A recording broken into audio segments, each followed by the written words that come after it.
Popular seat Tonk से हमारे बीच में संजय सांघी जी हैं।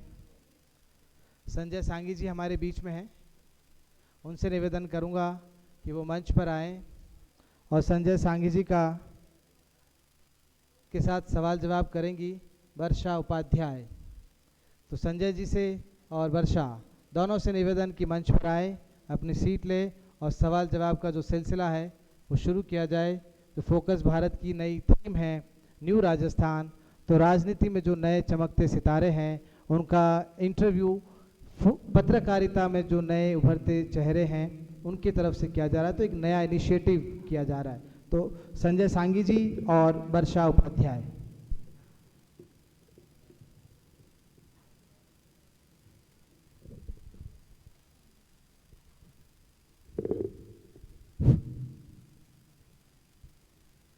नमस्ते संजय जी।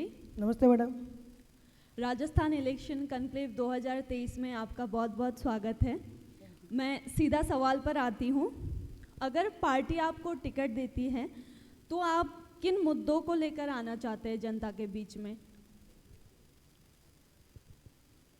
मैडम, पार्टी मुझे अगर टिकट देती है तो मैं बिना किसी लाग लपेट के जनता के बीच में इस विश्वास से उतरना चाहता हूँ कि मैं उनके साथ रहूँगा, हर सुख में, हर दुख में, हर तकलीफ में उनके बीच में रहूँगा। उनकी हर छोटी सी बड़ी समस्या में उनका समाधान करूँगा। मैं कोई बहुत बड़ा नेता नहीं हूँ मैडम, मैं भारतीय जनता पार्टी का एक बहुत छोटा सा सिपाही हूँ। और मैंने टोंक में 98 से 1998 से छात्र राजनीति से लगातार इसी चीज़ में सक्रिय हूँ और टोंक की जनता का दुख दर्द बहुत नज़दीकी से मैंने देखा है। उस सब चीज़ों को मैं हल करना चाहूँगा ताकि वो लोग किसी भी परेशानी में नहीं रहें। यही मेरा सपना है। जीतने के बाद आपकी प्राथमिकता क्या होगी? जीतने के बाद भी प्राथमिकता यही रहेगी कि जनता के बीच में रहूं, जनता के साथ रहूं, जनता के मिल के रहूं।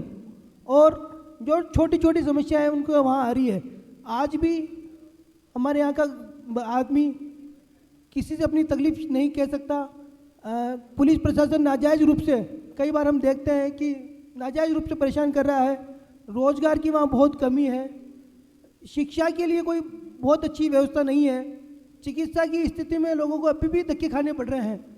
तो ये चीज़ें अब जब भारत आगे बढ़ रहा है और टोंक एक जिला हेडक्वार्टर है, परंतु मैं दुख के साथ कहना पड़ रहा है कि किसी भी एंगल से नहीं लगता कि टोंक एक जिला हेडक्वार्टर है। मेरा सपना है, मैं बचपन में मैंने टोंक में जिया है, तो टोंक इस तरह विकसित हो कि लगे कि वास्तव में जिला का हेडक्वार्टर है। वहाँ हर तरह से तरक्की हो, रोजगार में भी हो, साफ सफाई में भी हो, इंफ्रास्ट्रक्चर भी डेवलप हो और युवा वर्ग एक तेज़ी से आगे आए और युवा वहाँ का जो भ्रमित हो रहा है वो एकजुट होकर विकास की ओर लगे, पूरा टोंक डेवलप करे, हर आदमी तरक्की करे, सब खुश रहे। मेरा ये प्रमुख उद्देश्य रहेगा और इसी उद्देश्य के साथ मैं राजनीति में आगे बढ़ना चाहता हूँ। संजय जी, हर विधानसभा क्षेत्र की कुछ अपनी अपनी समस्याएं होती हैं। आपके विधानसभा क्षेत्र में ऐसी कौन सी 3 प्रमुख समस्या है जो आप समाधान करना चाहते हैं या फिर समाधान करना बहुत ही ज़रूरी है? मैडम, प्रमुख समस्याओं की आप बात करेंगे तो टोंक के लिए रोजगार एक बहुत बड़ी समस्या है। आज भी वहाँ के युवाओं को रोजगार के अवसर नहीं है। पढ़ लिख के रोजगार युवा धक्के खा रहे हैं, महिलाओं के लिए रोजगार नहीं है, लोग परेशान हैं। तो रोजगार एक मेन समस्या है। मैं चाहूँगा कि लोगों को रोजगार मिले और मैं सतत रूप से इसलिए प्रयास करता रहता हूँ कि किसी भी तरह से लोग रोजगार करें और सम्मानपूर्वक अपना जीवन यापन कर सके। इसके लिए मैंने पूरे जीवन में प्रयास किया है और चुनाव अगर जनता और ईश्वर मुझे मौका देता है तो मैं इसी विजन के साथ सेवा करना चाहूँगा कि लोगों को रोजगार मिले। दूसरी एक मूलभूत समस्या आती है कि चिकित्सा के लिए सरकार बहुत कुछ कर रही है, कई योजना चला रही है, परंतु अभी भी जब परेशानी आती है तो आदमी प्राइवेट हॉस्पिटलों के धक्के खाने को मजबूर होता है। ऐसा क्यों हो रहा है? जब चीज़ें होए तो उनको कोई मॉनिटरिंग करने वाला नहीं है। अगर उन सब चीज़ों को मॉनिटरिंग की जाए तो जनता को ये चीज़ आराम से मिलेगी और जनता को सुविधा का लाभ मिलेगा और उनका पैसा नाजायज़ रूप से निजी अस्पतालों की लूट में नहीं जाएगा। ये एक मेरा दूसरी समस्या रहेगी। तीसरी समस्या मैडम, टोंक की गली गली में अभी भी इतना पिछड़ापन है, वो देख के एक पीड़ा रहती है मन में कि अभी भी बहुत दूर है टोंक विकास से। गंदगी भरी पड़ी है, साफ सफाई की व्यवस्था नहीं है, पानी का निकास नहीं है, एक दिन बारिश आती है और पूरा टोंक लबालब हो जाता है। तो ये चीज़ें ऐसी है कि जनता वर्षों से जूझ रही है और एक उनके मन में पीड़ा है कि किस तरह इन समस्याओं का समाधान हो। तो इसके लिए भी मेरा रहेगा कि पूरा विकास ढंग से हो और टोंक अपने आप में एक नाम रोशन करे। शिक्षा, सड़क, बिजली जैसी मूलभूत सुविधाओं के साथ साथ आपके क्षेत्र के लिए विशेष योजना क्या है? विशेष योजना मैडम, जहाँ तक मैं समझता हूँ, पर्यटन की दृष्टि से टोंक में डेवलपमेंट किया जा सकता है। पर्यटन अगर डेवलप किया जाएगा तो लोगों को रोज़गार मिलेगा।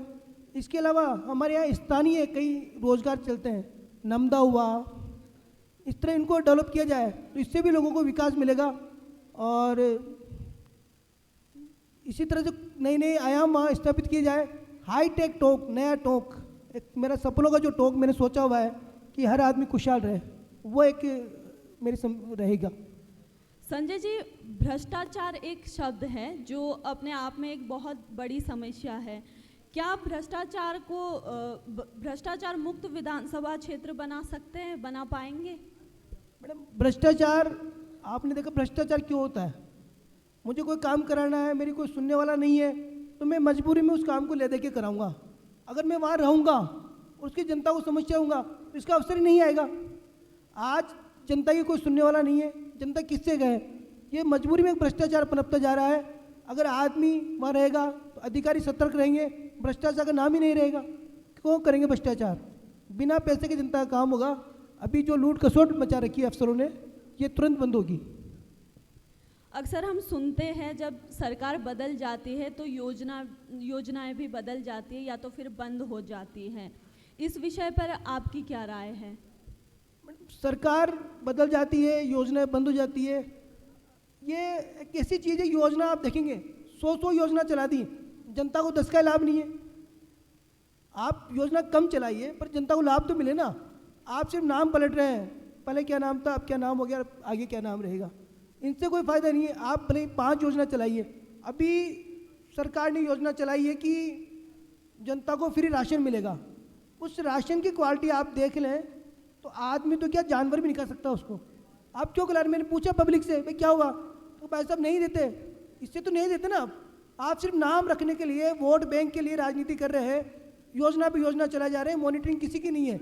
और उसी योजना के माध्यम से जिस फूड पैकेट की कीमत सरकार से 500-700 रुपये ली जा रही है, उसमें 50 रुपये का आइटम नहीं है मैडम। ये जनता की जो खून पसीने की कमाई है, सरकार सिर्फ अपने नुमाइंदों को फ़ायदा उठाने के लिए उसका उपयोग कर रही है और वो पैसा काला बाजारी में जा रहा है, गलत लोगों के हाथ में जा रहा है। तो ऐसी योजनाएं नहीं चले, जितनी चले उसका आज भी टोंक में कई बार मैं मिलता हूँ लोगों से, तो प्रधानमंत्री की तरफ से उनको पेंशन मिल रही है, वो लोगों को नहीं मिल पा रही है। क्यों? क्योंकि अधिकारियों का कोई लाइजनिंग नहीं है, पॉलिटिशियन की पकड़ नहीं है, हर आदमी कह नहीं सकता। तो ये चीज़ें अगर जो भी मोदी जी की मिल रही है, मैं चाहता हूँ कि मैं मोदी जी को देखता रहता हूँ कितना करना चाह रहे हैं वो लोग, परंतु एक नीचे से अधिकारी करने नहीं देते।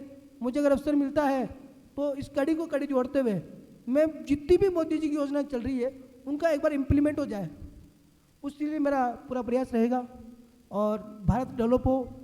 अभी कई बार देखते हैं कि नदी जोड़ो अभियान चल रहा है, परंतु सिर्फ राजनीतिक पेचों में वो उलझी रहती है और उसका खामियाजा जाने कितनी जनता भुगतती रहती है।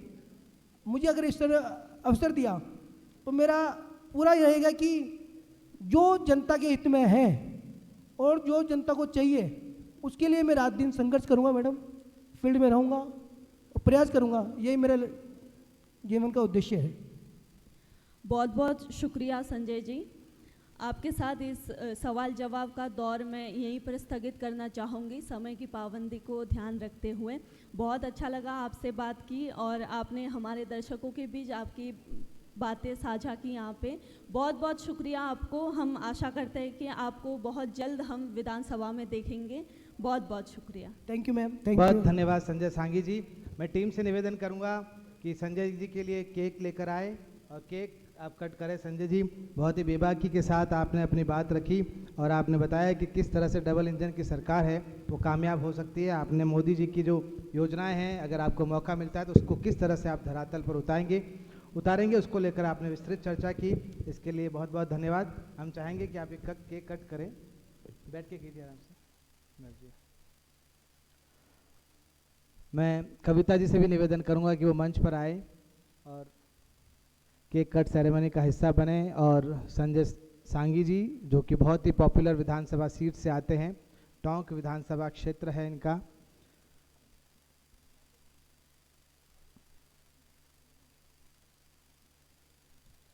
संजय सांगी जी टोंक विधानसभा सीट से आते हैं और विस्तार से अपना जो विज़न है, जो उनकी सोच है, उसको फोकस भारत के इस मंच के माध्यम से रखा। अब मैं स्वागत के लिए बुलाना चाहूँगा संजय सांगी जी को। और आपने अपना कीमती समय निकाल कर हमारे बीच पधारे। मैं आप सभी से भी निवेदन करूँगा कि पूरा जो कार्यक्रम है, सुबह 1 बजे दोपहर 1 बजे से ये कार्यक्रम शुरू हुआ है और उसके अलग अलग सेशन हुए। ये तीसरा सेशन हो रहा है और फेसबुक पेज जो है फोकस भारत का, उस ऑफिशियल पेज पर ये लाइव दिखाया जा रहा है।